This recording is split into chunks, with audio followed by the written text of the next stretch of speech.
IAS में आपका हार्दिक स्वागत एवं अभिनंदन है। आज आपको कुछ करंट अफेयर की चीजें बताने जा रहे हैं। यदि हमारा वीडियो आपको अच्छा लगे सबसे पहले लाइक कर दीजिए, शेयर कर दीजिए और सब्सक्राइब करना ना भूलें। आपको इससे नई नई घटनाएं एग्जाम व्यू मिलते रहेंगे। वही हम एग्जाम में यूट्यूब पर डालते हैं जो एग्जाम में क्वेश्चन आते हैं। सबसे पहले आज हम टॉपिक्स आपको लेके आए हैं, क्या क्या पढ़ना है। केसरिया बौद्ध स्तूप एक चर्चा में आ गया है, क्वेश्चन पूछा जा सकता है।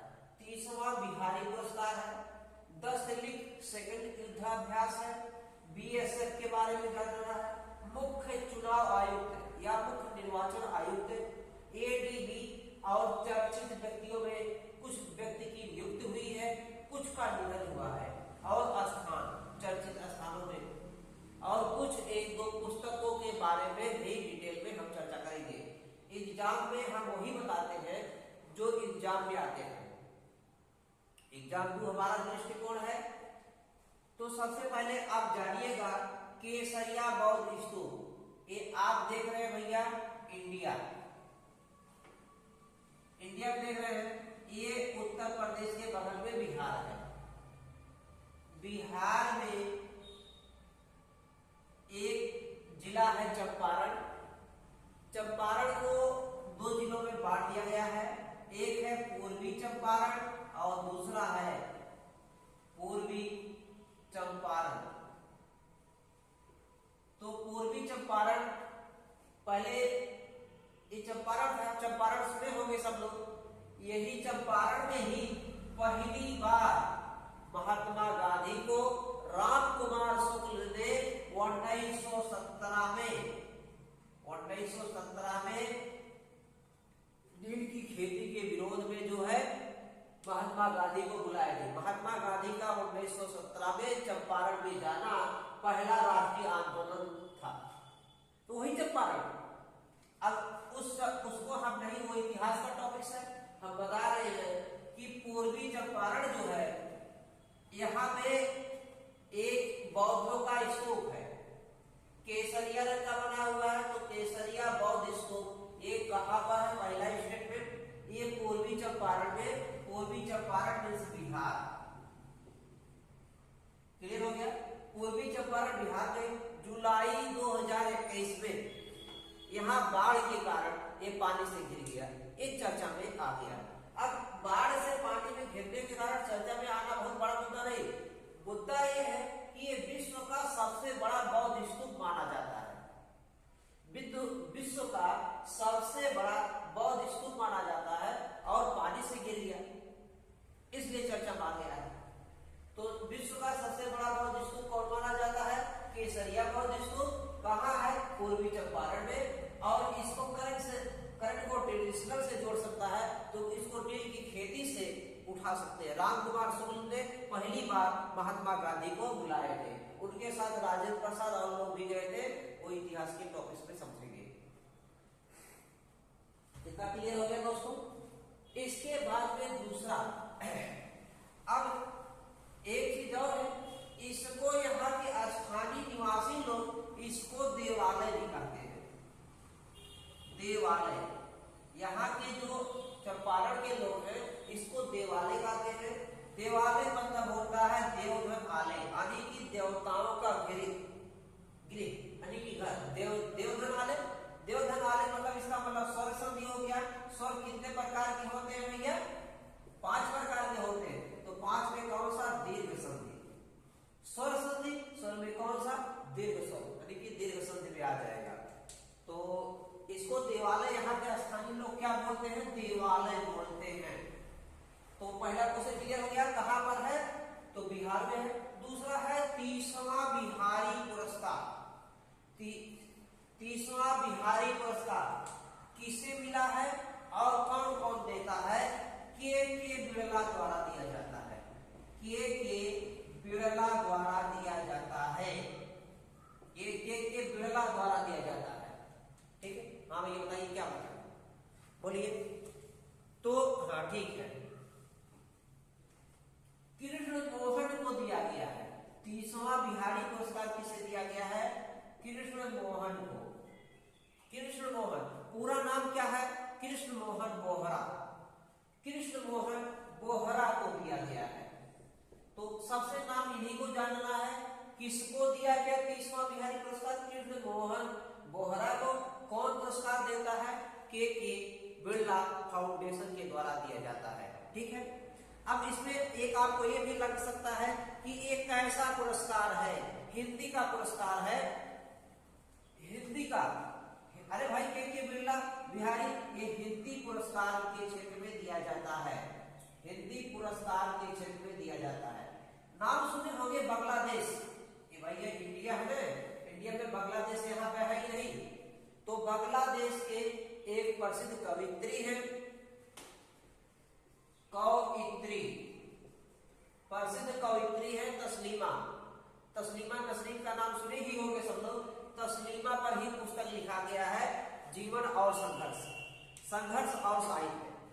पुस्तक का नाम इसमें लिखा गया है तस्लीमा, तस्लीमा संघर्ष और साहित्य, संघर्ष और साहित्य। तो ये पुस्तक का नाम है तस्लीमा संघर्ष और साहित्य। पुस्तक लिखा है इन्होंने कृष्ण मोहन बोहरा ने, हिंदी में। क्लियर हो गया? 30वां बिहारी पुरस्कार किसको दिया गया है? कृष्ण मोहन बोहरा को। कौन देता है? के बिरला देता है। किस पुरस्कार के लिए दिया गया है? तस्लीमा संघर्ष और साहित्य पुरस्कार के लिए। अगले टॉपिक में आते हैं दस्तलिख। दस्तलिख जो है DUSTLIC है या के है? तो यूएस मतलब उज्बेकिस्तान, उज्बेकिस्तान, आई इंडिया। ये किन दो देशों के बीच लड़ा गया है? एक सैन्य अभ्यास है, वास्तव में नहीं लड़ा गया है, यानी कि अभ्यास किया गया सैनिकों द्वारा। किन दो सैनिकों द्वारा एक अभ्यास किया गया? उज्बेकिस्तान और इंडिया। दस्तलिख अंग्रेजी में तोड़ दीजिए, यूएस से उज्बेकिस्तान, आई से इंडिया। क्लियर हो गया? ऐसे याद करने का टेक्निक अपना बनाइए, कोई ना कोई बनाइए। तो दस्तलिख ये सैन्य अभ्यास है। दूसरा हमने टॉपिक से क्या लाया है? बीएसएफ। अब BSF border security force, border security और फोर्स। तो बॉर्डर सिक्योरिटी फोर्स है, इंग्लिश में भी लिख सकते हैं बॉर्डर सिक्योरिटी फोर्स। अब ये अलग चीज है लड़का, यहाँ पे कहते भैया सदी एक फोर्स सदिश है कि सदिश है? तो फोर्स सदिश राशि है, वो तो विज्ञान में आप लिख हो जाएंगे ना। फोर्स सदिश राशि है ना। फोर्स यानी कि बल की परिभाषा न्यूटन के प्रथम नियम से निकल कर आती है। यदि कोई वस्तु बाह्य अवस्था में है, बल विरामावस्था में विरामा रहेगी, गति अवस्था गति रहेगी, जब तक उसमें कोई बाह्य बल न लगाया जाए। इसका मतलब न्यूटन के प्रथम नियम से बल की परिभाषा निकलती है। हम वापस आते हैं, तो ये बॉर्डर सिक्योरिटी फोर्स बल, तो इसकी स्थापना 1 दिसंबर को हुआ था। 1 दिसंबर 1966 को हुआ था। लेकिन ये माने नहीं रखता, माने रखता है कि इसका वर्तमान में अध्यक्ष कौन है? पहले तो राकेश अस्थाना थे।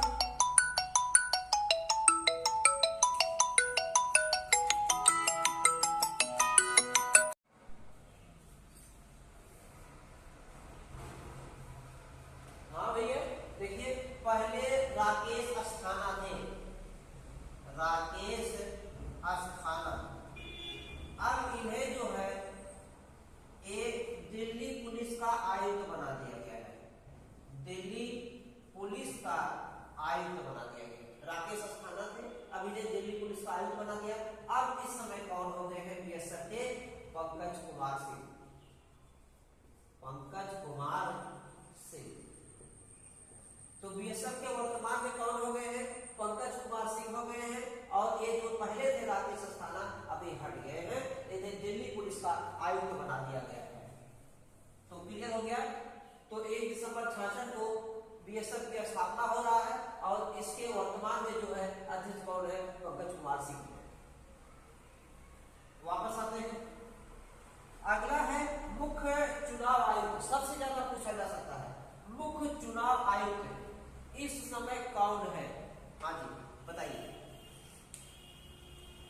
चुनाव आयुक्त कौन है?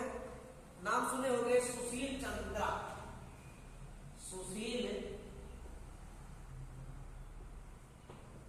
चंद्रा, चंदा कह सकते हैं, चंदा सही नहीं चंद्रा है तो चंदा कह सकते हैं। ये 24वें है, किस क्रम के हैं? 24वें क्रम के हैं। सुशील चंद्रा को बनाया गया है जी, सुशील चंद्रा। सुशील चंद्रा को 24वां मुख्य निर्वाचन आयुक्त बनाया गया है। अब नियुक्त किसने किया रहा होगा? नियुक्ति राष्ट्रपति करता है। नियुक्ति कौन करता है? राष्ट्रपति। इसके लिए एक ही कॉन्सेप्ट है, अगर ज्यादातर कहीं एक दो जगह अपवाद मिलेगा, इसकी अगर नियुक्ति कर रहा है तो पद मुक्ति जो है कौन करेगा? वो भी राष्ट्रपति। जो नियुक्त कर रहा है वही पद मुक्ति, नियुक्त राष्ट्रपति द्वारा तो पद मुक्ति भी राष्ट्रपति द्वारा। इसका वेतन कितना होता है जी? वेतन जो होता है सुप्रीम कोर्ट के जज के समान, सुप्रीम कोर्ट के जज के समान, यानी कि 2.5 लाख रुपया। कितना? 2.5 लाख रुपया सुप्रीम कोर्ट के जज के समान इसका वेतन है। राष्ट्रपति जो है नियुक्ति करता है, पद मुक्ति भी। शपथ कौन दिलाएगा जी? शपथ ये भी राष्ट्रपति ही दिलाएगा। नियुक्ति, पद मुक्ति और शपथ तीनों राष्ट्रपति के द्वारा। सुशील कुमार चंद्रा ये 24वें हैं, 100% पूछे जाने की संभावना है। अब हाँ जी, इसका कार्यकाल क्या है? कार्यकाल ये 6 वर्ष या 65 वर्ष जो भी पहले हो, यानी कि कार्यकाल 6 वर्ष मिलेगा, लेकिन अधिकतम 65 वर्ष तक ही कर सकते हैं। मान लीजिए कोई 64 वर्ष के बाद में ज्वाइनिंग होता है तो वो 6 वर्ष नहीं पाएगा, अधिकतम 65 वर्ष, यानी कि 1 ही साल उसका काम करेगा। ठीक है, 6 वर्ष या 65 वर्ष जो भी पहले हो वो नियुक्त किया जाएगा। वापस हम आते हैं फिर। हाँ जी बोलिए, बताइए। देखिए अगला हमारा टॉपिक है ADB, एशियन डेवलपमेंट बैंक, एशियाई विकास बैंक। एशियाई पहले नंबर इसका फुल फॉर्म ही जान लीजिए, एशियाई विकास बैंक, एशियन डेवलपमेंट बैंक। इसका जो मुख्यालय है आप देख रहे हैं फिलीपींस देख रहे होंगे, ये है एशिया ही लगता है फिलीपींस, यहाँ पर है एशिया महाद्वीप में फिलीपींस है। यही फिलीपींस की राजधानी मनीला है, यही मनीला में ही इसका मुख्यालय है, एडीबी का मुख्यालय है। अरे यहाँ पे ही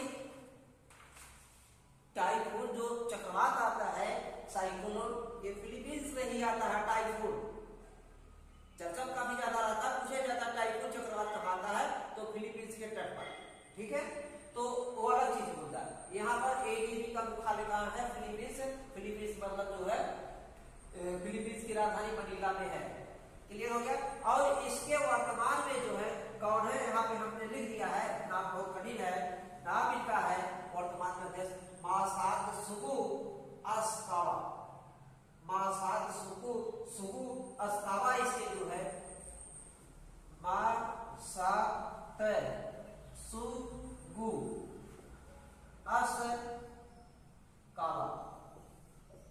अस्कावा इसके वर्तमान में अध्यक्ष हैं, और उपाध्यक्ष जो बनाए गए हैं, उपाध्यक्ष है अशोक लवासा है। अशोक लवासा किसको बनाया गया? उपाध्यक्ष अशोक लवासा को बनाया गया है। ये एशिया में जो सामाजिक आर्थिक राजनीतिक है उसके स्थितियों को, राजनीतिक स्थितियों को कुछ संरक्षण दे देता है। इसकी स्थापना जी बताइए। इसकी स्थापना 29 दिसंबर 1966 को हुआ। 29 दिसंबर 1966 को इसकी स्थापना कब हो रहा है? 29 दिसंबर 1966 को हो रहा है। ठीक, इतना समझ में आया भैया। एडीबी का मुख्यालय, एडीबी का मुख्यालय फिलीपींस। ठीक है, ठीक। देखिए इधर अगला प्रश्न है, चर्चित व्यक्ति में हम स्थान उठाए हैं। चर्चित व्यक्तियों में देखिए नाम सुने होंगे दिलीप कुमार, प्रसिद्ध अभिनेता है। अभी इनका हाल ही में निधन हो गया। माने जाने अभिनेता इनका नाम वास्तव में यूसुफ खां था। ये लाहौर में इनका जन्म हुआ था। लाहौर पाकिस्तान में है, पाकिस्तान की धार्मिक राजधानी है। वास्तव में जबकि राजधानी इस्लामाबाद है पाकिस्तान की, लेकिन धार्मिक राजधानी है। तो लाहौर में इनका जन्म हुआ था और इंडिया में आए जब देश में विभाजन के बाद में, तो इन्होंने अपना फिल्म की करियर में बनाने की दुनिया में नाम बदल लिया। यूसुफ खान से नाम बदल लिया दिलीप कुमार। यही दिलीप कुमार जो है प्रसिद्ध इनकी पहली फिल्म और अंतिम फिल्म को भी जानता है। पहली फिल्म है ज्वार भाटा। ज्वार भाटा, अब देखिए ये जियोग्राफी बाकी पढ़ना मिलेगा। ज्वार भाटा क्यों आता, किस कारण आता है, सूर्य चंद्रमा के आकर्षण एवं प्रतिकर्षण के कारण आता है कि नहीं आता, क्या जानेंगे वहां पे जानना है। ज्वार भाटा इनकी पहली फिल्म है और अंतिम फिल्म है किला, जो अभी 1998 में। अब किला को पुराना किला, दिल्ली का लाल किला, अलग अलग चीजें हैं वो इतिहास के टॉपिक्स में। दिल्ली में लाल किला किसने बनवाया, शाहजहां ने बनवाया। दिल्ली का पुराना किला किसने बनवाया, या पुराने किले के अंदर किला एक कोहड़ा उसी पुराने किले के अंदर है, शेरशाह सूरी ने बनवाया। तो ये सब इतिहास के टॉपिक्स में जानेंगे, लिख करके पढ़ना होगा। करंट को ट्रेडिशनल से लिंक कर दीजिए। तो दिलीप कुमार का भी हाल ही में निधन हो गया। एक दूसरी अभिनेत्री है जयंती है। एक अभी इनका भी हाल ही में, ये भी अभिनेत्री ही है, अभिनेत्री प्रसिद्ध अभिनेत्री है जयंती। इनका अभी हाल ही में निधन हो गया है और ये चर्चा में है। जयंती, इनको नोबेल पुरस्कार भी मिला, राष्ट्रीय पुरस्कार भी मिले हैं। तो दिया जाएगा भी जुलाई में हाल ही में निम्न में से किसका निधन हो गया है। तो जयंती एक कन्नड़ की अभिनेत्री है, इनका निधन हो गया है। और दिलीप कुमार प्रसिद्ध जाने माने नेता है, इनका भी निधन हो गया। एक और है,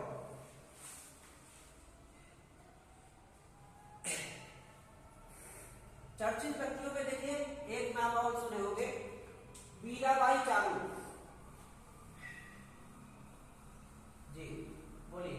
मीराबाई चानू ये मणिपुर की है।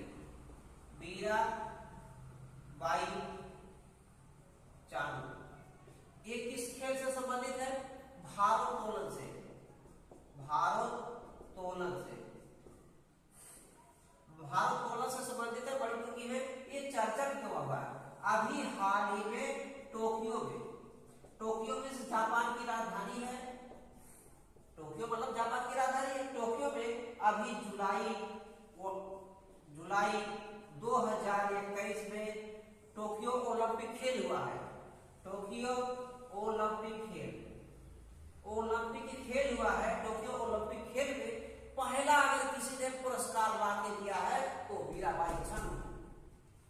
सीधा अपना ठोक के कहिए, वो मीराबाई चानू है जिन्होंने भारोत्तोलन में पहला जो है पदक लाई है। और ये कौन सा पदक लाई है, रजत पदक लाई है। मीराबाई चानू रजत पदक लाई है, भारोत्तोलन की खिलाड़ी है। सबसे पहला पदक इन्होंने दिया है। ओलंपिक में कुल भारत ने कितने पदक जीते हैं, 7, जिसमें से एक केवल स्वर्ण है जिसको नीरज चोपड़ा ने जीता है। नीरज चोपड़ा पे हमें गर्व है, इस बात सभी भारतीय को कहना चाहिए। और कितने, एक स्वर्ण हो गया और कितने, 2 रजत हो गया और 4 कांस्य हो गया। कुल मिलाकर के कुल 7 ही जीता है भारत ने, जबकि सबसे ज्यादा अमेरिका में और दूसरे स्थान पे जीत रहा है। तो सबसे पहले मीराबाई चानू ने ही हमको दिलाया है रजत पदक। इतना क्लियर हो गया। एक अभी नए खिलाड़ी आगे हैं, शतरंज के खिलाड़ी, सबसे कम उम्र का बच्चा क्या कहीं खिलाड़ी है, उसका नाम क्या है, अभिमन्यु।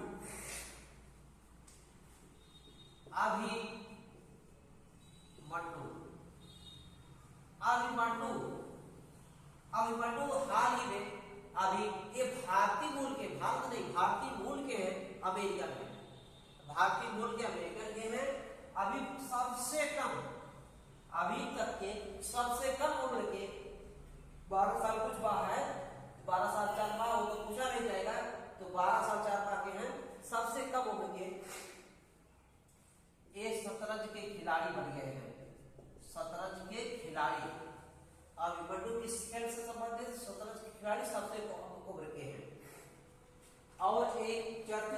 स्थान में आपको जाता है, चर्चित स्थान में बासित सोहरा, सोहरा इसका नाम है चेरापूंजी, चेरापूंजी, चेरापूंजी का नाम नया नाम है सोहरा। पहले नाम चेरापूंजी था। चेरापूंजी में विश्व में सबसे ज्यादा वर्षा होती थी, प्राप्त होती थी।